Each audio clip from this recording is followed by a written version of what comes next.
Alhamdulillahi Rabbil Alamin wal aqibatu lil muttaqin wala udwana illa 'alal zalimin wassalatu wassalamu ala asyrafil anbiya'i wal mursalin nabiyyina Muhammadin wa ala alihi wa ashabihi wa man tabi'ahum bi ihsanin ila yaumiddin.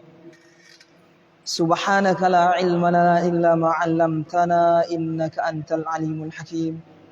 Allahumma 'allimna ma yanfa'una wanfa'na bima 'allamtana wa zidna ilma ya rabbal alamin. Alhamdulillah, para ikhwan dan akhwat, a'azzani Allah wa iyyakum. Pada malam yang berbahagia ini Allah Jalla wa Ala mempertemukan kita di majelis yang paling dicintainya, di tempat yang paling dicintainya. Jadi majelis perkumpulan yang paling dicintai oleh Allah Subhanahu wa taala adalah perkumpulan yang di dalamnya dikaji ayat-ayat Allah, dikaji hadis-hadis Rasulullah sallallahu alaihi wasallam, dikaji tentang keimanan, tentang sifat dan nama Allah Subhanahu wa taala, tentang halal dan yang haram. Karena kita tahu perkumpulan di muka bumi ini banyak. Jadi yang paling dicintai oleh Allah adalah perkumpulan majelis ilmu. Kemudian di saat yang sama Allah Subhanahu wa taala juga mempertemukan kita di tempat yang paling dicintai, yaitu masjid. Keutamaan yang luar biasa. Makanya kata para ulama terdahulu itu berusaha bagaimana kajian, belajar itu di masjid. Karena lebih berkah daripada di tempat lain. Dan kalau kita lihat sejarah para ulama terdahulu, tercetak para ulama ahli fikih, ahli hadis itu dari masjid, belajarnya di masjid, bukan di tempat lain. Namun setelah pembelajaran itu berpindah ke selain masjid, maka berkahnya kurang. Sebagaimana yang terjadi di zaman kita ini. Kita tidak nihilkan manfaatnya, ada berkahnya ada, tapi lebih berkah di masjid. Thayyib, para ikhwan dan akhwat sekalian, azani Allah wa iyyakum.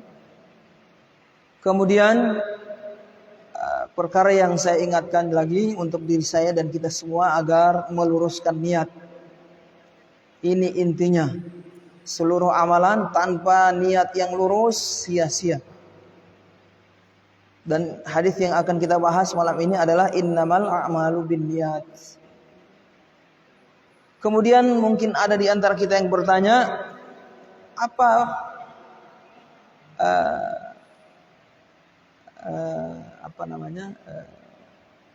bagaimana niat seseorang dalam menuntut ilmu itu menjadi benar, menjadi lurus, menjadi sempurna.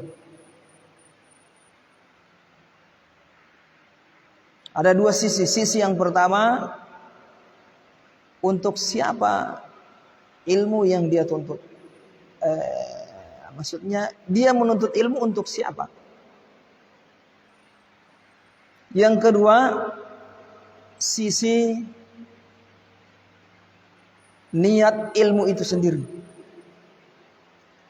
Sisi yang pertama, untuk siapa dia menuntut ilmu, maksudnya di sini adalah mencari ridha Allah Subhanahu wa taala.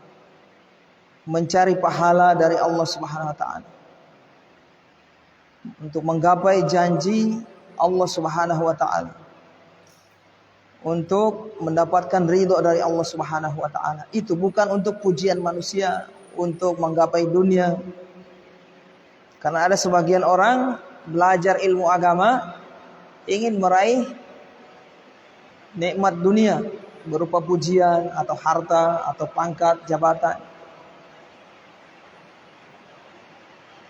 Jadi yang benar, kita meniatkan kita belajar itu untuk Allah, untuk menggapai ridho Allah.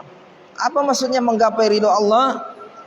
Supaya Allah itu senang kepada kita, supaya Allah itu cinta kepada kita. Jadi menuntut ilmu ini supaya Allah suka sama kita. Nah ini. Kemudian sisi yang kedua, tentang niat dari menuntut ilmu. Nah, niat dari menuntut ilmu ini ada 4 kata para ulama. Di antara yang berkata demikian adalah Imam Ahmad bin Hanbal rahimahullahu ta'ala. Yang pertama, niat untuk mengangkat kejahilan dari diri. Mengangkat kejahilan dari diri. Niat yang kedua, untuk mengangkat kejahilan dari orang lain. Niat yang ketiga, untuk mengamalkan ilmu yang sedang dipelajari. Kemudian niat yang keempat, untuk menjaga syariat. Untuk menjaga syariat. Nah, ini kata para ulama, seseorang itu tidaklah dikatakan sempurna niatnya dalam menuntut ilmu kecuali 4 poin ini ada pada dirinya. Pendorong dia untuk menuntut ilmu karena 4 poin ini. Yang pertama, dia niatkan untuk mengangkat kejahilan. Supaya bagaimana yang saya tidak tahu jadi saya tahu.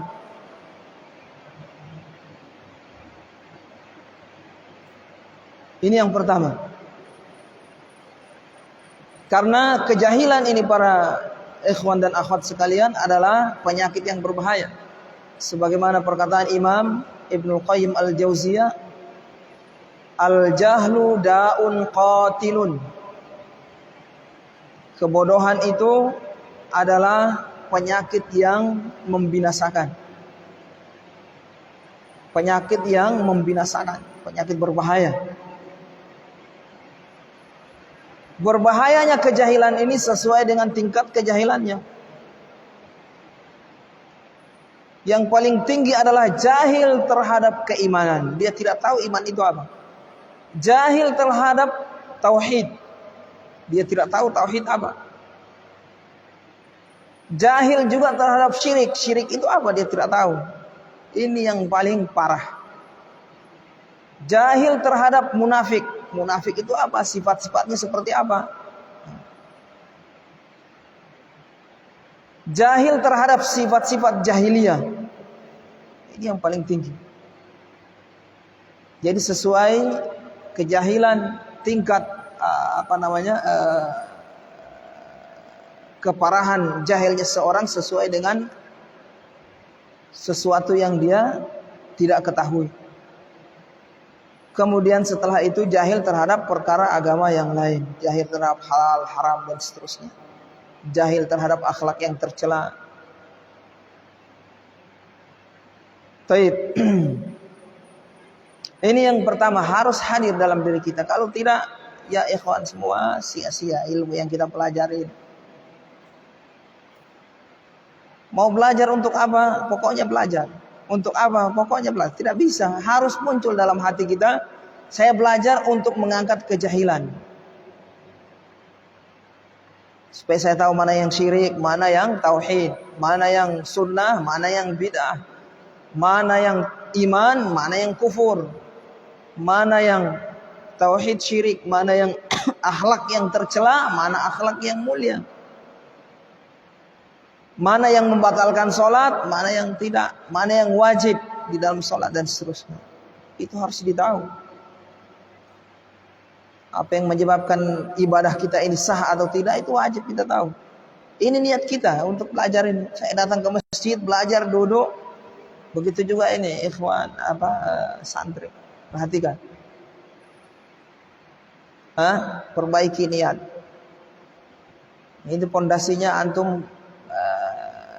Keberkahan ilmu antum itu besar dan sedikitnya sesuai dengan niat antum. Innamal a'malu binniyat wa innamal likulli imri'in ma nawa. Itu niat. Kemudian niat yang kedua apa ya ikhwan? Menghilangkan kejahilan dari orang lain. Jadi antum harus niatkan itu.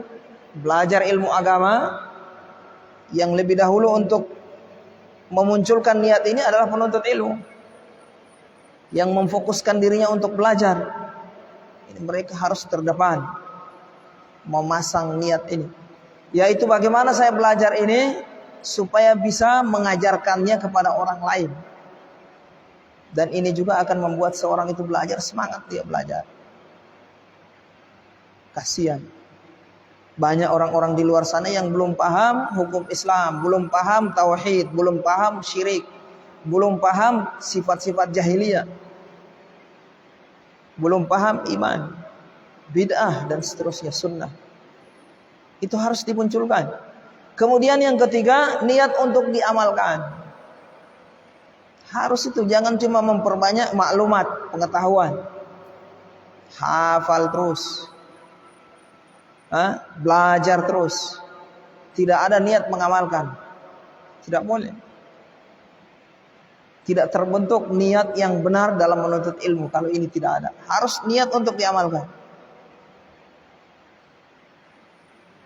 Perhatikan para tulab, penuntut ilmu, santri khususnya.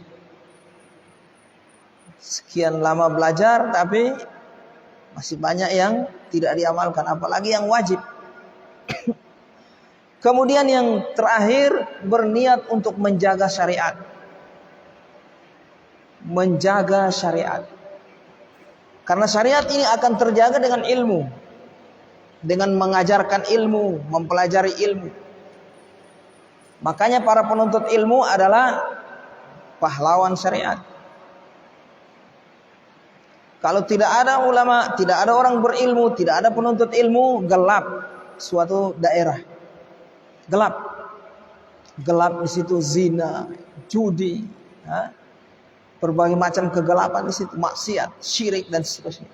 Tapi kalau di suatu daerah ada ilmu di situ, ada kajian, ada orang berilmu, ada kajian, ada penuntut ilmu, itu dari situ cahaya muncul. Akan mengikis kegelapan-kegelapan yang ada di sekitar itu. Ini keutamaan ini, mangqabah, keutamaan. Hendaknya bersemangat kita. Jadi belajar ini untuk menjaga syariat. Menjaga syariat Islam. Kalau tidak ada penuntut ilmu ya punah. Tidak ada orang alim punah ilmu, syariat ilmu tidak akan terjaga. Taib, nah itu harus terkumpul 4 ini. Niat untuk menghilangkan kejahilan yang dia tidak tahu, harus dia belajar supaya tahu. Kemudian bagaimana dia menghilangkan kejahilan dari orang lain, diajarkan itu ilmu. Jangan terbatas pada dirinya. Kemudian bagaimana dia amalkan. Kemudian bagaimana dia ini muncul dalam hatinya ini untuk menjaga syariat. Semangat dia belajar orang seperti ini. Kalau ini terkumpul pada diri seseorang, dia semangat belajar. Paham di sini ikhwan? Kenapa santriwati malas belajar? Karena 4 perkara ini tidak ada dalam dirinya atau kurang. Mungkin cuma niatnya cuma 1 atau 2. Tapi kalau terkumpul 4, nah ini terbentuklah niat yang benar, yang lurus dalam menuntut ilmu. Tapi yang paling penting dari itu semua untuk Allah. Kenapa mengangkat kejahilan? Karena Allah yang perintah. Allah yang perintah kita untuk menghilangkan kejahilan. Perintah untuk belajar kan? Untuk mencari ridho Allah. Kenapa mengangkat kejahilan dari orang lain? Karena Allah memerintah kita untuk mengajarkan orang lain setelah kita dapat ilmu. Kenapa mengamalkan? Karena Allah yang perintah. Kenapa menjaga syariat? Karena Allah yang perintah. Karena kita diperintah oleh Allah untuk in tansurullaha yansurkum. Kalau kalian ini menolong agama Allah, kalau kalian menolong agama Allah, Allah akan menolong kalian. Taib. Kita lanjutkan.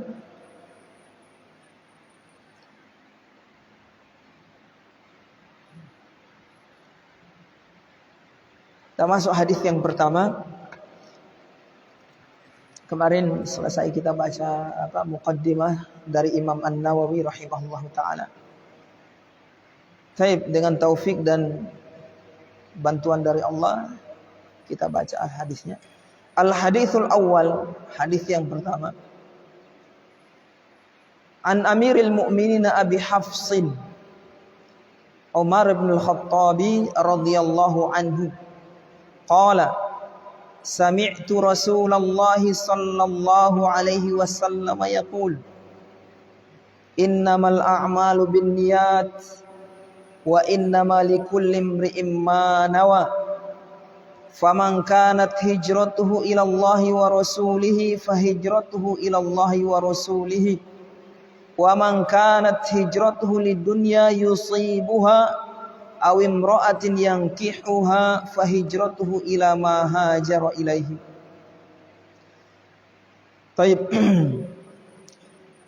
Kata beliau Imam An-Nawawi rahimahullahu taala dari Amirul Mukminin Abu Hafs Umar bin Khattab.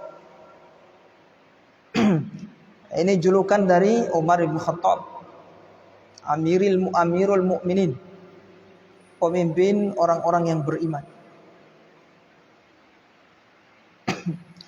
Jadi kita kenal dulu siapa Umar bin Khattab. Umar bin Khattab khalifah yang kedua. Khalifah yang pertama siapa?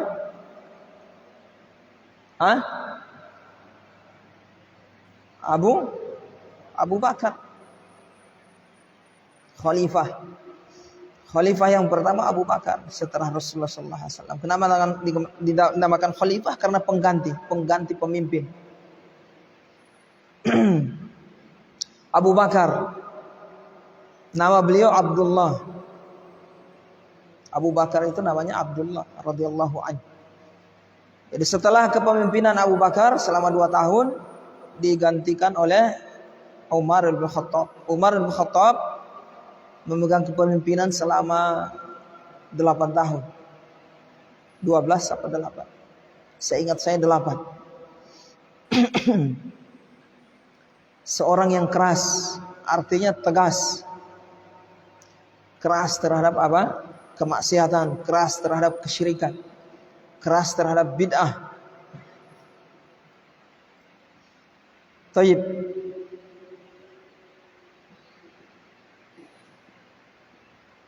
Kemudian Abi Hafs, kunyah beliau Abu Hafs. Abu Hafs. Umar bin Khattab tidak memiliki anak yang bernama Abu Hafs. Beliau tidak punya anak Abu Hafs. Nama anak beliau Hafsah radhiyallahu anha. Ini menunjukkan kalau kita itu boleh berkunyah selain anak kita. Abu Hafs Umar bin Khattab radhiyallahu taala anhu qala, beliau berkata, sami'tu Rasulullah sallallahu alaihi wasallam, saya mendengar Rasulullah sallallahu alaihi wasallam yaqul, bersabda, berkata. Ini merupakan derajat tertinggi dalam menerima hadis. Jadi para sahabat itu memiliki tingkatan dalam periwayatan. Yang paling tertinggi adalah mereka meriwayatkan dengan lafaz yang sharih, mendengar atau melihat. Sami'tu, di sini beliau mengatakan sami'tu, saya mendengar. Berarti Umar bin Khattab mendengar langsung. Di kalangan sahabat ada yang tidak menyebutkan mendengar langsung atau melihat langsung, tapi mereka mengatakan qala Rasulullah sallallahu alaihi wasallam. Seperti hadis-hadis yang selanjutnya berikutnya itu hadis, banyak dari hadis Abu Hurairah radhiyallahu anhu. Artinya kalau tidak disebutkan sami'tu atau ra'aitu, berarti ada kemungkinan hadis tersebut beliau riwayatkan dari sahabat yang lain. Karena sahabat itu tidak semuanya meriwayatkan langsung dari Rasulullah SAW. Kadang meriwayatkan dari sahabat yang lain yang mendengar dari Rasulullah. Terus apa fungsinya mengenal derajat-derajat seperti ini, Ustaz? Fungsinya ketika terjadi pertentangan kontra maka kita dahulukan hadis yang mengatakan sami'tu atau ra'aitu kalau terjadi pertentangan. Jadi derajat yang disebutkan oleh para ulama itu ketika terjadi pertentangan. Kemudian ditarjih mana yang lebih kuat. Ini yang paling tinggi. Ketika sahabat mengatakan sami'tu, saya mendengar. Ra'aitu, saya melihat, berarti ini langsung. Karena kalau lewat sahabat yang lain bisa jadi terjadi kesalahan.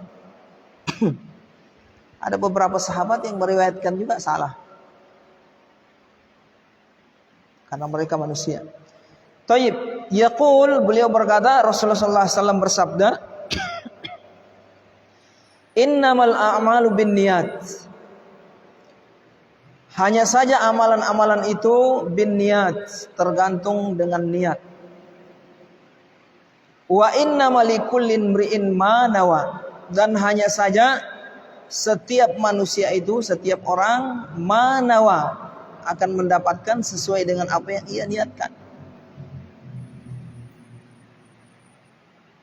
Faman kanat hijratuhu ila Allah wa rasulih fa hijratuhu ila Allah wa rasulih. Siapa saja yang hijrahnya menuju Allah dan Rasulnya, maka hijrahnya juga menuju Allah dan Rasulnya. Apa maksud perkataan ini? Siapa yang hijrahnya menuju Allah dan Rasulnya, maka hijrahnya menuju Allah dan Rasulnya. Apa maksud? Perkataan seperti ini sama ketika kita mengatakan, siapa yang melihat aku, maka sungguh dia telah melihat aku. Siapa yang ke pasar, dia telah ke pasar. Artinya terlihat sepintas bahwasanya perkataan ini ada yang kurang. Siapa saja yang hijrah kepada Allah dan Rasulnya, maka hijrahnya kepada Allah dan Rasulnya.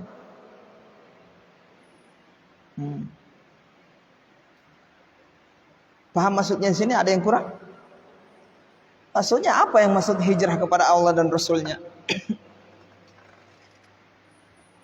Berarti ada kalimat yang terbuang. Faman kanat hijratuhu ilallahi wa rasulih. Siapa saja yang hijrahnya kepada Allah dan Rasulnya, niyatan wa qasdan, dari sisi niat dan tujuan. Fa hijratuhu ilallahi wa rasulih, maka hijrahnya menuju Allah dan Rasulnya thawaban, pahala. Karena kalau tidak kita taknanya, maka hijrahnya untuk Allah dan Rasulnya dari sisi pahala. Dari sisi pahala. Taib. Kita jelaskan makna secara harfiah dari penggalan sabda Rasulullah SAW yang pertama. Innamal a'malu binniyat. Innama dalam bahasa Arab itu bermakna hasar, yufidul hasar, pembatasan. Makanya saya terjemahkan hanya saja. Jadi sama dengan kita katakan la a'mala illa binniyah. Tidak ada amalan itu kecuali dengan niat. Hanya saja amalan tergantung dengan niat. Jadi amalan tergantung dengan niat. Dijelaskan oleh para ulama, ini juga ada yang kurang. Innamal a'malu binniyat, hanya saja amalan itu tergantung dengan niat. Maksudnya tergantung niat dalam hal apa? Munculnya amalan itu, terwujudnya, atau sah dan tidaknya, atau sempurna. Hanya saja amalan tergantung dengan niat. Tergantung apa? Wujudnya, maksudnya bisa terwujud dengan niat, atau makna yang kedua bisa sah dan tidaknya. Walaupun terwujud, apakah sah atau tidak? Atau makna yang ketiga, dari sisi sempurna. Sah cuma tidak sempurna, pahalanya kurang. Kata para ulama, kalau ada kalimat yang seperti ini, penafian seperti ini, kita bawa ke makna yang pertama dulu. Menafikan wujud.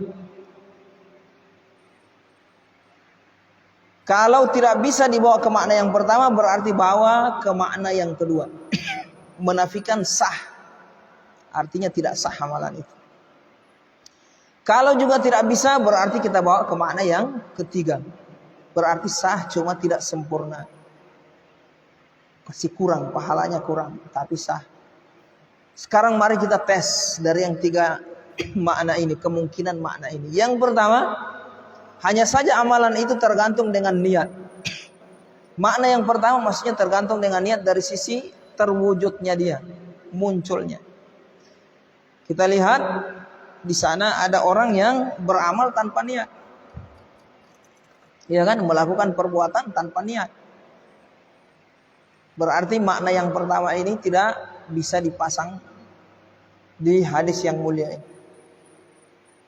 Kenapa? Karena kita saksikan di kenyataan bahwasanya ada orang yang beramal, melakukan suatu amalan tanpa niat. Sementara Nabi Muhammad tidak mungkin kita katakan amalan tergantung dengan niat, maksudnya wujudnya. Tidak akan terwujud amalan itu kalau tiada niat. Tiada niat, tidak ada amalan. Sementara di kenyataannya ada amalan. Orang tidak pakai niat tapi amalannya ada. Melakukan amalan dia tapi tidak ada niat. Maksudnya niat untuk niat untuk mengamalkan amalan tersebut. Ini perbuatan yang tidak sengaja misalnya kan. Terwujud amalan tapi tanpa niat. Kemudian itu berarti makna yang pertama tidak pas. Kita masuk ke makna yang kedua. Hanya saja amalan itu tergantung dengan niat, maksudnya sah dan tidaknya. Kalau seperti ini cocok. Nah, seperti ini cocok. Tidak bisa kita turun ke makna yang ketiga sempurna. Karena makna yang kedua sudah pas. Artinya orang yang beramal tanpa niat maka tidak sah amalannya. Datang ke masjid buru-buru,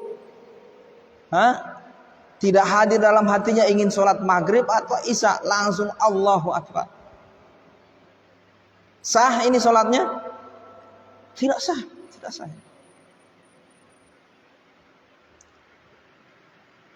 Sholat maghribnya tidak sah.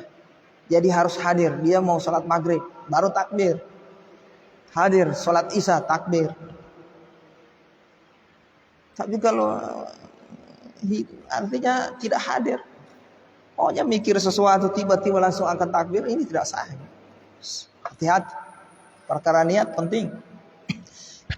Dalilnya mana? Innamal a'malu binniyat.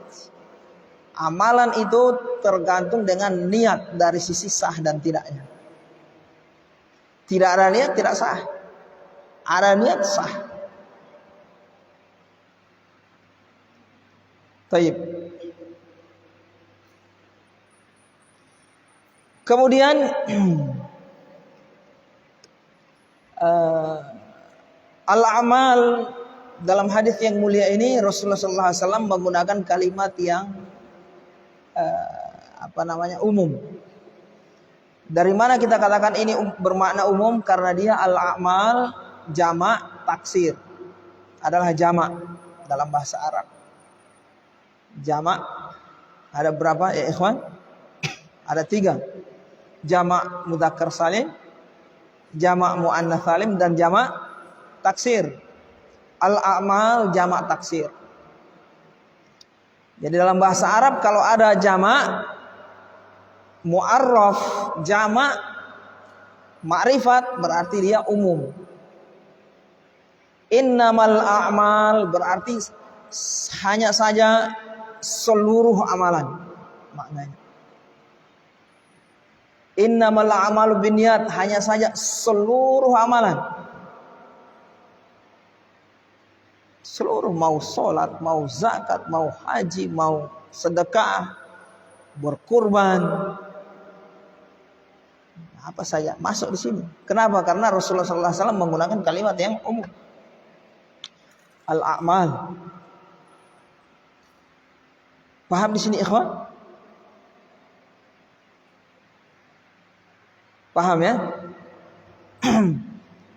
Tapi apakah seluruhnya artinya sesuai zahirnya atau ada pengecualian? Dijelaskan oleh para ulama ada pengecualian. Di sana ada Amalan yang sah walaupun tanpa niat. Amalan sah walaupun tanpa niat. Berarti ini pengecualian dari keumuman lafaz al-a'mal. Azmil.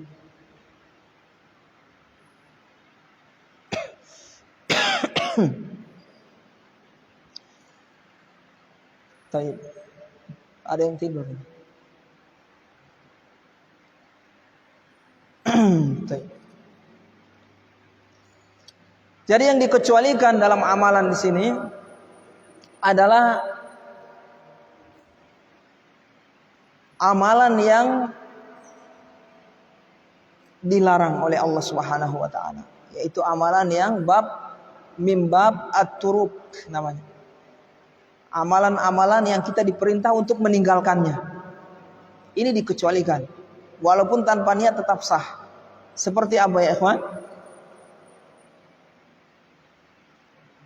Seperti berzina. Berzina diperintah atau dilarang? Hah? Dilarang. Sekarang ada orang tidak berzina karena dia tidak berniat. Maksudnya tidak niat meninggalkan zina, cuma tidak berzina gitu aja. Sah tidak dikatakan dia sah meninggalkan zina? Sah, ya kan? Sah. Tidak berzina. Kenapa kalau tidak berzina? Pokoknya tidak biasa. Kalau kita katakan dia berniat meninggalkan zina, berarti dia ketika meninggalkan zina dia takut karena Allah SWT. Takut ancaman Allah. Itu berarti dikatakan dia berniat meninggalkan zina. Tapi ada orang yang tidak niat seperti itu, cuma tidak biasa berzina. Berarti dia meninggalkan zina itu tidak berniat untuk ibadah. Tapi kita katakan sah, dia meninggalkan zina sah walaupun tanpa niat ibadah. Jadi bab larangan, amalan-amalan yang kita diperintah untuk meninggalkannya ini tidak dipersyaratkan niat, dikecualikan dari keumuman al-a'mal. Jadi dikecualikan. Ini kan umum. Kalau umum berarti masuk amalan yang meninggalkan tadi itu, meninggalkan larangan. Tapi kata para ulama tidak, itu dikecualikan. Iya. Merokok. Apa hukum merokok? Diperintah apa dilarang? Dilarang. Berarti kita diperintah untuk meninggalkan. Haram apa makruh? Hah? Merokok haram. Perhatikan. Hah? Tidak ada ulama yang mengatakan mubah, apalagi dianjurkan. Baik. Ulama yang mengatakan makruh ada. Tapi ini terjadi pada masa yang saat itu belum ada penelitian tentang bahan-bahan yang komposisi yang merusak di rokok itu. Tapi setelah terjadi penelitian dan para ahli kesehatan sepakat, tidak ada ahli kesehatan yang menyelisihi pendapat bahwasanya di rokok itu berbahaya. Semuanya sepakat. Kalau sudah ahli kesehatan sepakat, ya ulama jelas sepakat. Haram. Nah sekarang orang yang tidak merokok bisa dikatakan sah, dia dikatakan orang ini tidak merokok. Padahal dia tidak berniat meninggalkan rokok, cuma sekedar tidak mau merokok. Sah atau tidak? Sah. Jadi bab meninggalkan larangan tidak dipersyaratkan niat.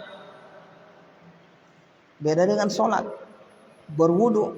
Kalau antum berwudu tanpa pakai niat, tidak dihadirkan niat ingin berwudu, ingin mengangkat hadas, tidak sah wudu antum. Hati-hati. Ini biasa santri-santri itu apa? Tergesa-gesa mau wudu langsung ke tempat wudu, langsung basah tangan, kemudian dalam keadaan hatinya, pikirannya lalai, tidak hadir dalam hatinya mengangkat hadas. Ini tidak sah wudunya, tidak sah. Demikian juga sholat tadi. Baik.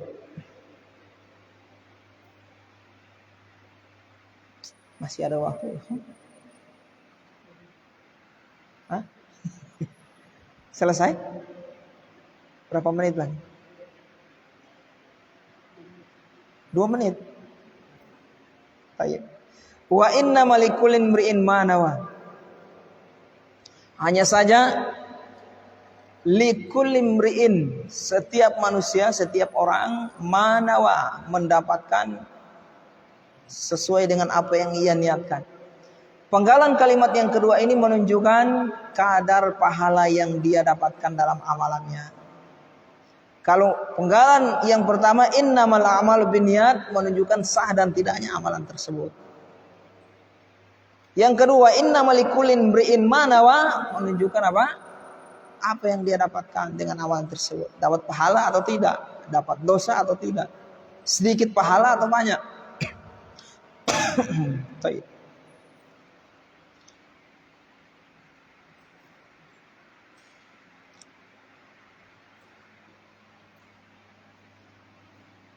Nah ini, kalau penggalan yang kedua ini dibahas oleh para ulama tazkiyatun nufus. Jadi di bab pembahasan tentang akhlak, bagaimana cara mensucikan jiwa yang kotor, itu dibahas. Tentang bagaimana membersihkan hati dari kesyirikan. Itu dibahas di bab di kitab dia. Ya, dibahas di bidang ilmu apa ya, ikhwan? Akidah atau akhlak atau raqaiq, bab pelembut jiwa. Baik.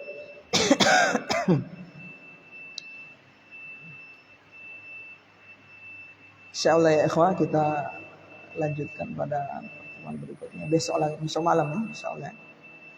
Hah? Abu Khalid besok malam, insyaallah. Kita akhirkan sampai di sini ya ikhwah. Mudah-mudahan bermanfaat, menjadi timbangan menambah timbangan pahala kita di akhirat dan menghapus dosa-dosa kita, karena aktivitas yang kita lakukan ini adalah amalan yang luar biasa menuntut ilmu. Baik, kita tutup dengan doa kafaratul majlis. Subhanakallahumma bihamdika asyhadu an la ilaha illa anta astaghfiruka wa atubu ilaik.